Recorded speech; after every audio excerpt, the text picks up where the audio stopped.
So anyway, now on to talk about Keanu Reeves shooting people in the head. Part 2. Me. Fuck yeah, this movie was great. I just to preface anything we say after this, like, I can't think of really anything I would change about this movie. Me neither. Me neither, except I want part 3, like, right now. Oh, or chapter 3, I'm sorry. The ongoing saga. This is not like a Taken 2, Taken 3 situation. This movie's a great action sequel. And that was a thing I was worried about. I was too. Like, I was worried that they were gonna try like I mean, the problem that I've noticed a lot of sequels have here the past couple of years of like do a first movie, whether it's an action movie, a horror movie, whatever, and then when you go for your second one, really dig in and build like a deep mythology to it. Like, I don't give a shit like what happened to John Wick before like this happened. I just care that it happened, and now he's shooting people in the fucking face. And that's it. This movie, and I'm glad that it didn't fall into that. It didn't feel like it needed to like give me more about who John Wick really is. Like, I mean, you pick up enough, and I'm cool with that. Like, I'm glad that it didn't like bombard us with John Wick, everything. John Wick, Rise of the Continental. Yeah, like some shit like that, where it's like I don't need like flashback sequences to like him and Ian McShane like meeting for the first time, and like it's like, how are you new to this game? Like, yeah. It's like, stick with me, kid. Yeah. It's like I don't need that part. I just need to know like where they are now. Yeah, and this movie picks up where the first one left off. And then when the movie opens, he's getting his stolen car back.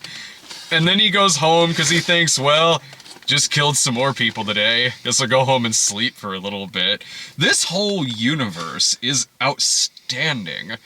Like, this is between the first one and the second one, this is really like world building shit. Like, it is. It's amazing. Like, this is the sort of thing that like honestly, like a franchise like Underworld could really take a page from, where there's through the way they present everything, there's this entire like order and system and rules and checks and balances and everything going on in this, and we don't need to be bombarded with like I mean, there are scenes in like Underworld where it's like the interplay between like, it's like, oh, like the ruling class and like the ones that are, you know, doing like the fighting, and the ones that are just there to like walk around and like vinyl and like serve like blood out of fucking chalices and shit.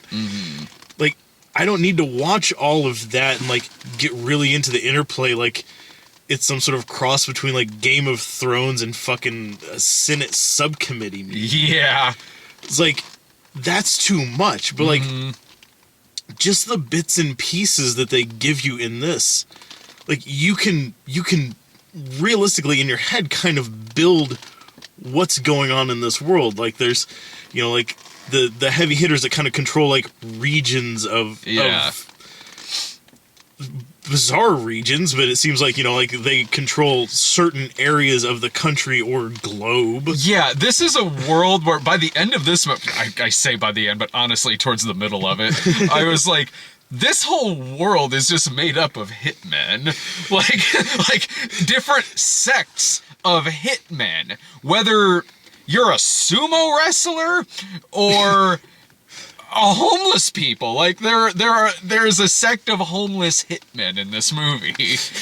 And by the end of it, just people walking through the Central Park with their kids and things like that. Like, everyone just kind of stops dead at the end, like it's Invasion of the Body Snatchers, kind of. Like, it's really amazing shit. And you know what? The movie the movie has no false pretense about it because it has a huge sense of humor. Like, it is legitimately funny. This movie's hilarious, but intentionally so and legitimately so. And because of that, like, I really buy this universe. Like, oh yeah, it feels like for the characters, it feels lived in. Mm-hmm. In kind of that same way that like you feel immediately okay with accepting everything that's going on with like the original like Star Wars movies. Yeah. Like, this is a universe where like we're just coming into it midstream, like,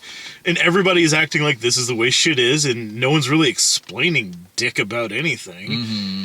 And that's what I like about this is like, you know, he walks into a room and people already recognize him and like, it's like, oh, I need to talk to this guy. He's like, of course, and then like walks back and they just start talking. It's like really, you want to speak to the manager, the man who runs this place, this den of like fucking hitmen and all like laying out the ground rules? Like by the continuity of this, John Wick has been doing this for his entire life. Like, I don't know. And everyone knows him. He knows everyone, and he can just give a gold coin to anybody. They'll tell him what he needs to know.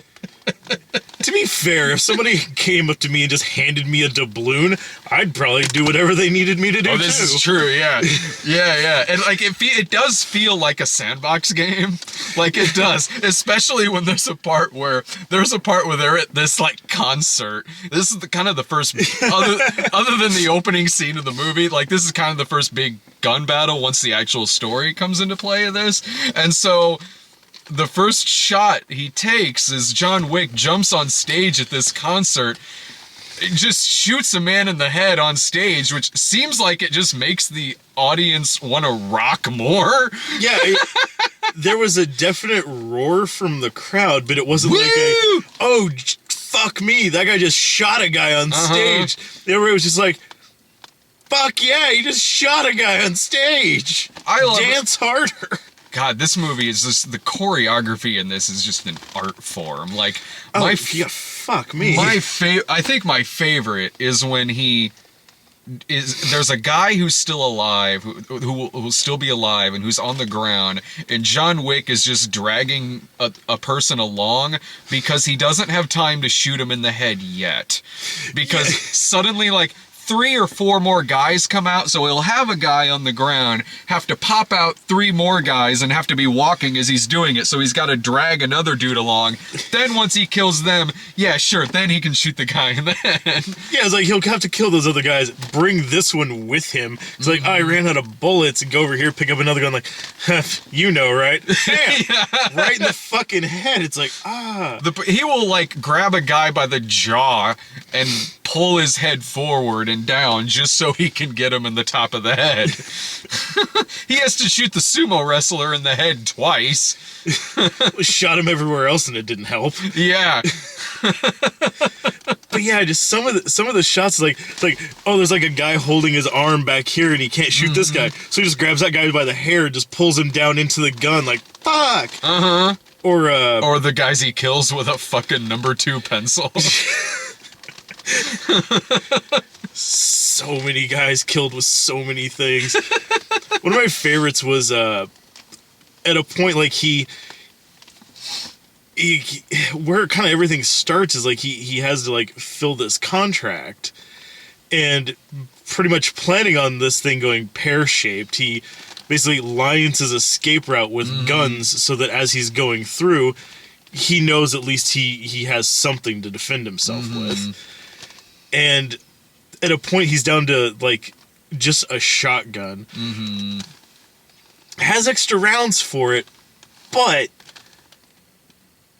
doesn't have them in the gun yet. So that one guy just clocks him and then presses him down with the barrel, and it loads in one shell.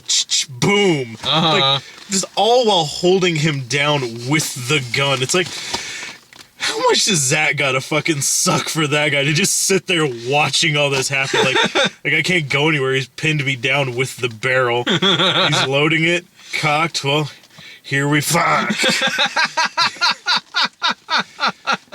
And it has a huge sense of humor about all this. There's a part where John Wick and Common are falling down a staircase, and it's like they're falling down the eternal staircase from the end of Mario 64. It just keeps on going. Yeah, like I was expecting, like once they finally get to the bottom, there's like Father Merrick just still laying there from the end of the fucking Exorcist. Yeah, and there's a final shootout in this that's in this, I don't even know how to describe it. It's like this Hall of Mirrors, if it were like Mr. Scaramanga's Funhouse crossed with the Tabernacle from Zardoz. Yeah, it's like they just got done watching Enter the Dragon and like, yeah, I like this shit that Mr. Han has going on, but what if it was on acid? Yeah. And it's just this insane, it's like they're in a fucking, like they're inside a kaleidoscope. It was gorgeous. Oh, it was one of the most like dramatic and amazing like action set pieces I've seen in a while. Yeah, probably since the first John Wick. Like, and the villains in this movie are so stupid. Like this guy who gets John Wick because John Wick owes him. You know what? People just gotta stop fucking with John Wick. Seriously, like when has this panned out for anybody? Yeah, like this takes place right after the first movie, so they know that he just killed like half of New York by himself. And this guy wants John Wick to kill his sister for him because John Wick owes him. But he had to figure John Wick would probably say no. You know what? Like, it all would have been solved quickly if the guy just got somebody else. Because, of course, what does the guy do? He pisses off John Wick. John Wick says no, so he blows up John Wick's house. Motherfucker, how do you think this is gonna end? It's like, he just killed everyone that you probably knew, or at least by relation, like, this entire, like, he basically wiped, like, the Russian mob off the map? Yeah. Not like 24 hours prior to this movie. And all over the fact that they like stole his car and killed his dog. You just blew up his house while he was in it. The dog lived though. That was fun. I like how the dog keeps surviving this movie.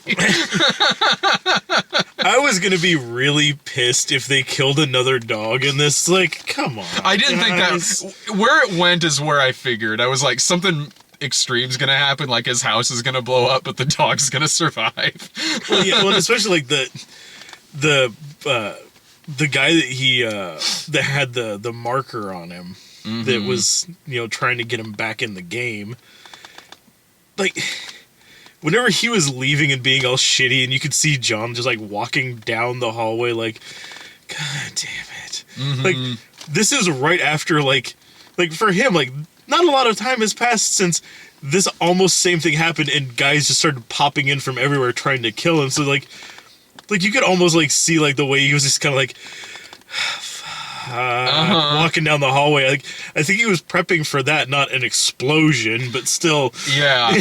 Yeah, exactly. It's sort of like, I'll give like Theon from the first movie like the benefit of the doubt in that he didn't really know who John Wick was, which means I think he's the only person who doesn't know who John Wick was. No one told him.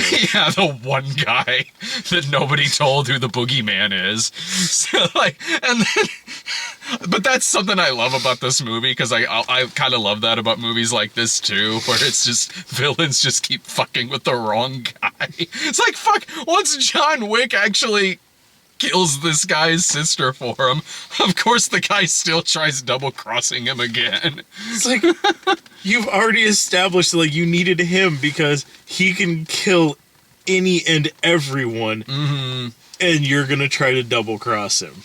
Damn it, stop pissing this guy off! And the fact that, like, and they pointed out at a point too, like, Ian McShane takes great pleasure in pointing this out to the guy himself, is like, like, he fucking warned you, you know, like, you went to his house and you said, I want you to do this, and he said, you really don't, though. And of course, like, a character like that, like the bad guy in this movie, a character like that who does things like this guy does is always just like the weaseliest looking villain. And that's the case in this movie, too. The villain is like Ricky Ricardo. Yeah. Yeah, exactly. Like, his henchman is Ruby Rose in the third movie I've seen her in a month. All three of them sequels. This one, easily the best one. And this time she was mute. This was her best performance of the three movies, too. Which that's not really... Like, the other two movies... It's not really a knock on her, necessarily. The other two movies I saw her in were Resident Evil, The Final Chapter, and Triple X, Return of Xander Cage, in which they gave her a "That's what she said" line.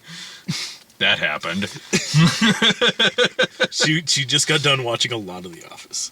Yeah.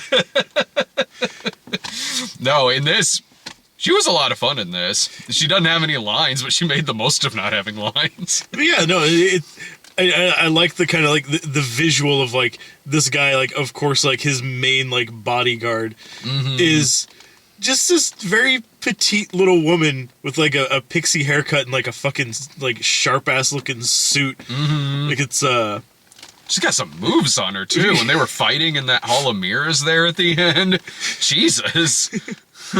Yeah, I like the idea that like he was like sitting around like, man, I need some muscle.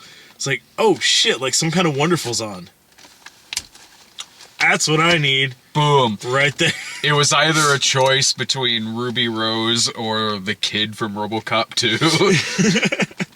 Can't shoot a kid, can you, motherfucker? God, I don't know, I really liked, like, I liked her character. I did too. In this. It just... Yeah. I did too. She was really entertaining. All of like what I love about like a lot of the really like even small side characters in this that are maybe only in it for like a scene all seem like they have really interesting backstories, like the violin playing hit woman. Yeah, it's like you're just like a busker like on the way down to the fucking subway platform, and also you're a hit woman with a gun hidden inside of your violin. Yeah. It's like, okay. And Lawrence Fishburne with his birds. And Lawrence Fishburne as Ghost Dog. Yeah, exactly.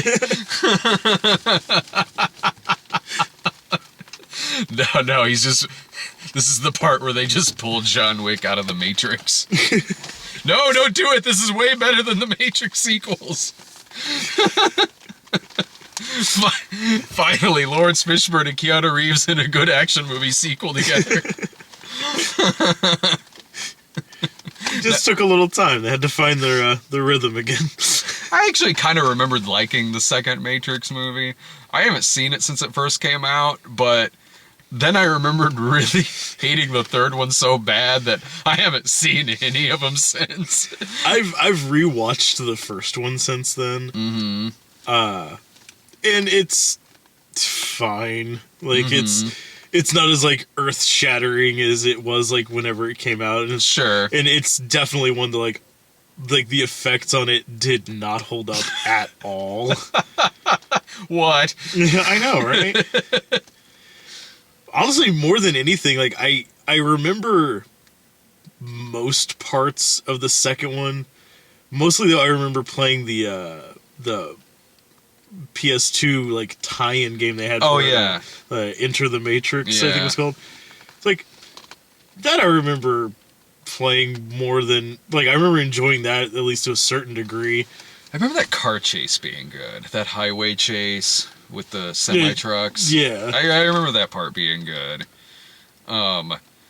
Again, I have not seen it since it first came out. I remember that being the first time though I was really pissed off in a movie theater though.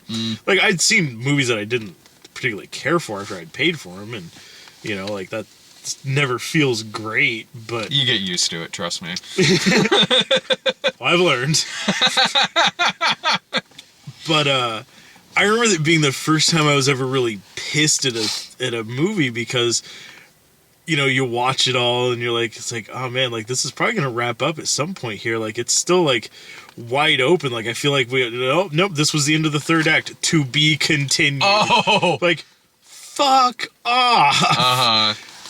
Like I'm okay with that shit if it's like a TV show. Uh-huh. And to be continued means, what is it right now? Like Thursday at 7, come back next week. Thursday at 7. I'm okay with it in the Back to the Future movies too. Well, it's endearing enough for that, but at least those have like a definite end and then a cliffhanger to like linger with. Not just it feels like you're in the middle of a scene and it's like, beep. Oh, like with machete kills. Yeah, oh yeah, oh yeah.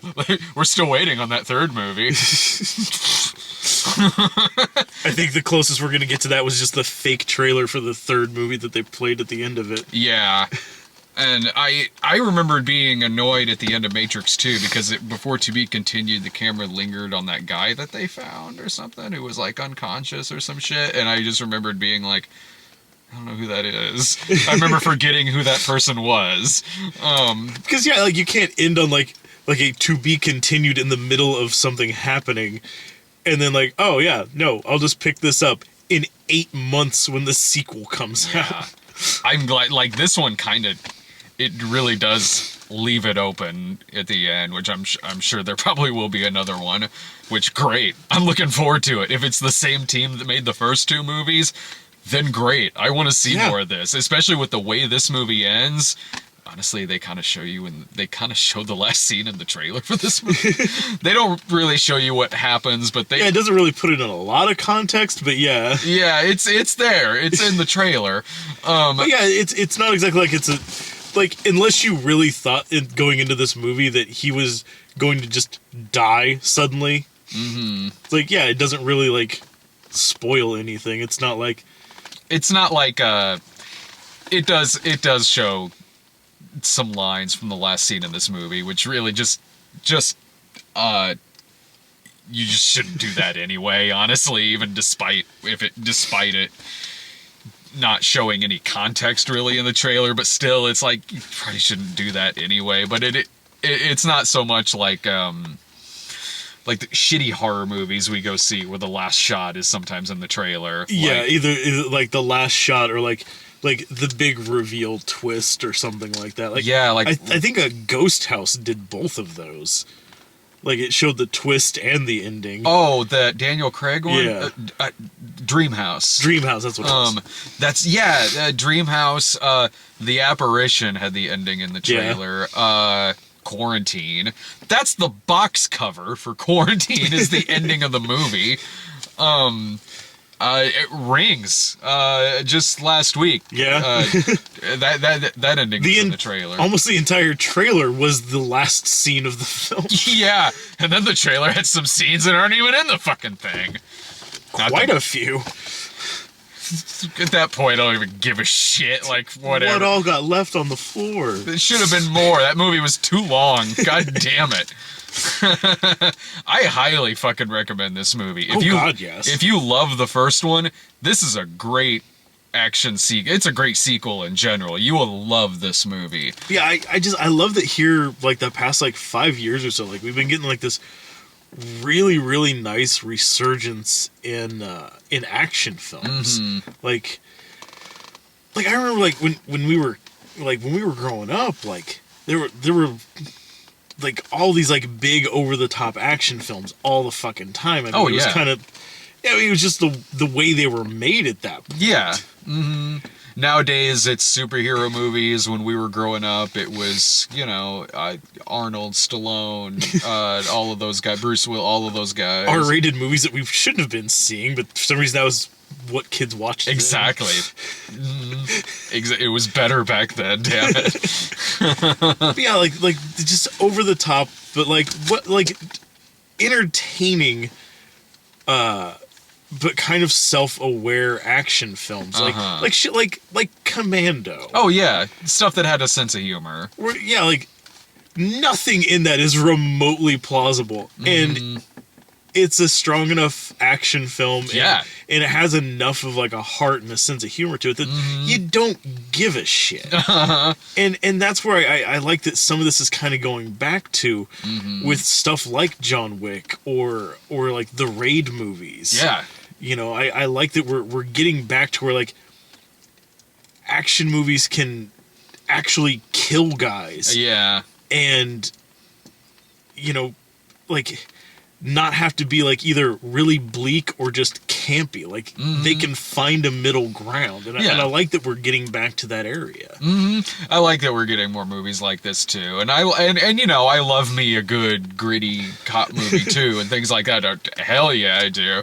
But yeah, it's nice to have something like this, where this could be in the same universe as Commando, where he says something like, you know, remember when I promised I'd kill you last? I lied, and then drops him. Yeah. Having like that, yeah, like their threatening conversation, like when John and that other guy, Cassian, you know, it's just sitting there at the bar, like it's like oh, you killed the person I was protecting, like I'm gonna have to kill you, but I'll do it quick. I promise you. I'll try to extend the same courtesy. I totally understand now why Keanu Reeves probably wanted to do Knock Knock after John Wick. Knock Knock was terrible, don't get me wrong, but he had to be so exhausted after doing this movie that, you know what, the idea of doing a movie where he's kind of just tied in a chair through the whole thing was probably a fucking relief. I can absolutely see that. Yeah.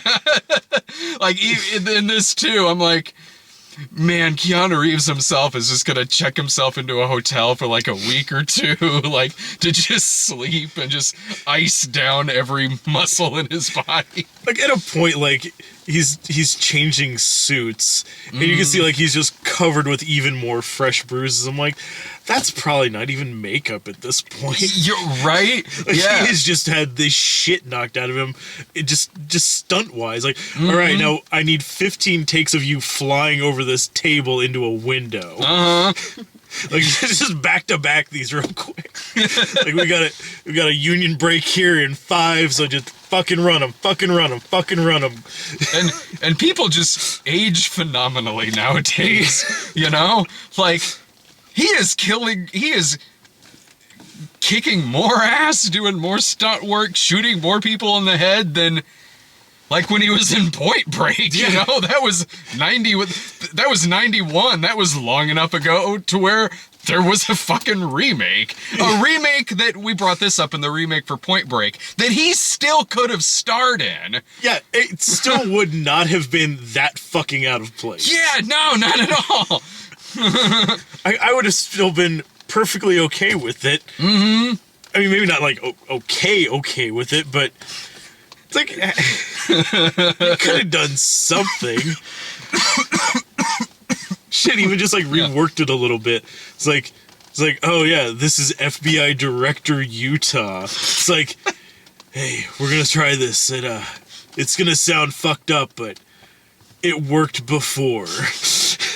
God. That would have been... We would have left that being like, well, that was still awful. Like, but still at awful, least, but Keanu was at least great. Keanu Reeves was in it. Exactly. Instead, we left it beforehand, and we were like, God, that was awful. But I guess Delroy Lindo was funny in it. Like, he was good. Because Delroy Lindo in that movie has a part where I swear this couldn't have been like in the original script. It was just him, and they kept it in the movie. When Luke Bracey is explaining that stupid 7-point whatever fucking thing they're doing. It's like they're trying to do like the 7 huge feats. Yeah. I forget what he fucking called them. And Delroy Lindo just frustratingly goes, what does that even mean?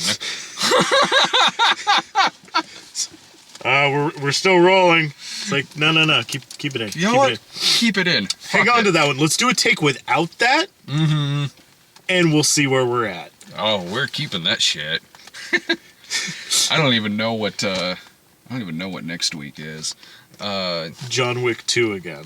Yeah, you're damn right it is. Fuck yeah, it is. God damn, you said you still haven't used your free Bye Bye Man tickets yet. The free tickets we got at the end of Bye Bye Man. It's like, I am completely, perfectly fine coming back and watching this one again. Like, it's that level of quality. Like, it's the same way with like how we did with like The Raid. It's like, watched it and then like the next day I was telling Letty about like, it's like, we have to go watch The Raid. I saw it less than 24 hours ago. We need to go back. Look, you just have to trust me on this. All right. Like when Dread came out, it was out for like a week, and I saw it like twice at least. Exactly. Yeah, I think that's one that. Did we see that one twice in theaters? I think we did. I saw Drive Angry a couple times in theaters too. That was only out for about a week. I don't get a chance to see a lot of movies on repeat in the theater anymore.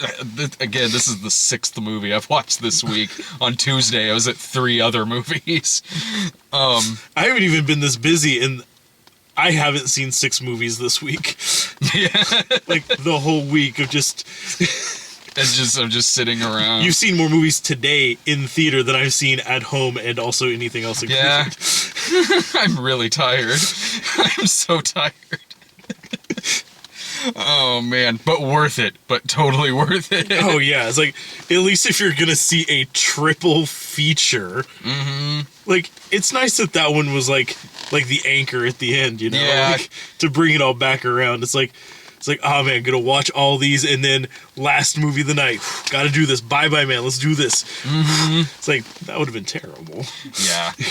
Yeah. Oh God. Or if the order was flipped, you had to see John Wick first and then go into 50 Shades. I would have fuck that shit. It's like, dude, I can make it for John Wick, but it has to be the 7 o'clock.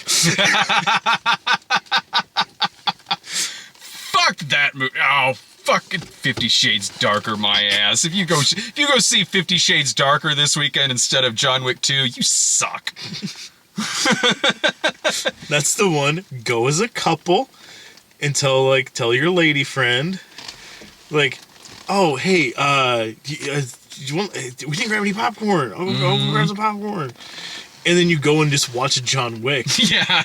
And when she comes out and asks you, where the fuck have you been for 90 minutes, to be like, You could probably line it up to where they end at the same time. They're both like the same length. Yeah, they're both like just a little over 2 hours. That's right. That shit was over 2 hours. I don't know why nothing happened. Sorry, I don't want to spoil me and Sarah's review. We didn't like it. La la la, I'm not listening. Alright, well, we'll see you next week with it's fucking something. Something Movies, will be out. Movies happen, we go. Yeah, we'll be there. See it.